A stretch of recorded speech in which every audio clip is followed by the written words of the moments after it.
Ma mäletan ühte korda, kui ma olin väike. No nii varateismeline. Ja oli väga halb päev. No midagi oli väga viltu läinud. Suhted, midagi veel. Ma nutsin, ma olin täiesti endast väljas. Ma olin sõbrannal külas, me olime Pärnus. Ja siis me otsustasime, et lähme randa. Lähme ujuma. Ja tohutult tuuline päev olid. Oli üli suured lained olid.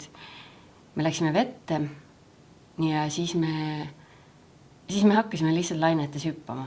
No me ei olnud enam pisikesed lapsed, me olime ikkagi noored neiud. Ja me lihtsalt hüppasime seal. Ma arvan, et see võis kesta tunde, see võis kesta minuteid. Kuidagi nagu aeg lihtsalt kadus. Ja siis ma mäletan seda mõtet seal, et kuidas on võimalik olla õnnetu, kui on lained? Et kuidas on võimalik olla õnnetu, kui on meri? Sellepärast, et sel hetkel ma vist tundsin esimest korda kuidagi hästi tugevalt, et ma ei ole üksi. Et midagi nagu nii palju suuremat on minu ümber, et see lihtsalt hoiab mind. Et ma olengi üks. Ma olen merega üks, ma lihtsalt olengi kõigega üks. Minu enda vanaemadel oli ka. Kõigil oli mingisugused väiksed aialapikesed, väiksed hoovinurgakesed. Aga need kõik olid ikkagi küllaltki sellised tsiviliseeritud asulates. Ja siis mul ühel sõbrannal oli majakene metsa sees. Lõuna-Eestis. Täiesti nagu ürgmetsa keskel. Ja siis, kui me seal olime, siis me läksime vahel kahekesi metsa. No mitte sügavale, me ei julgenud sügavale minna, me olime ikkagi, kuidagi see hirmutas.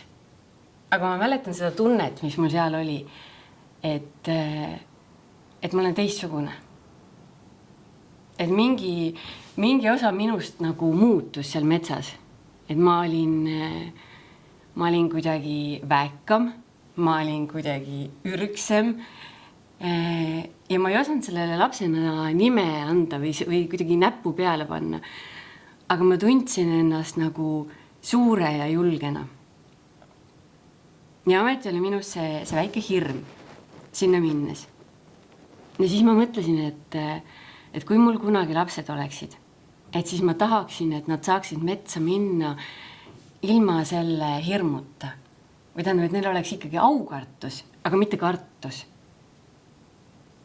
Ja siis ma arvan, et tegelikult juba päris pisikesest peale ma unistasin oma majakesest metsa sees. Ja siis, kui me saime oma esimesed lapsed, siis me ostsimegi oma väikese majakese. No täiesti ei kusagil. Keset põlde, keset metsi. Ja siis ma ükskord vaatasin neid. Ma arvan, nad olid 3-5. Lebasid kahekesi seal nõgese ja naadi puhma keskel. Pikali maas, vaatasid taevasse. Lugesid pilvi. Ja siis ma küll mõtlesin neid vaadates, et huvitav, et kas see on see kord, kui nemad tunnevad seda sama, mida mina tundsin seal meres. Et nad ei ole üksi. Et on midagi nii palju suuremat meie ümber, mille osad me oleme. Ja nüüd on meil see majakene seal metsa sees. Kus ma lootsin, et mu lapsed saavad ümberringi metsades uidata. Peaaegu kogu metsaalaga meie ümber on tehtud lageraie. Ma käin seal ikka, ma käin koos koeraga tunde jalutan seal. Aga oma pisemaid lapsi ma enam metsa viia ei saa. Sellepärast, et neil on liiga väiksed jalad.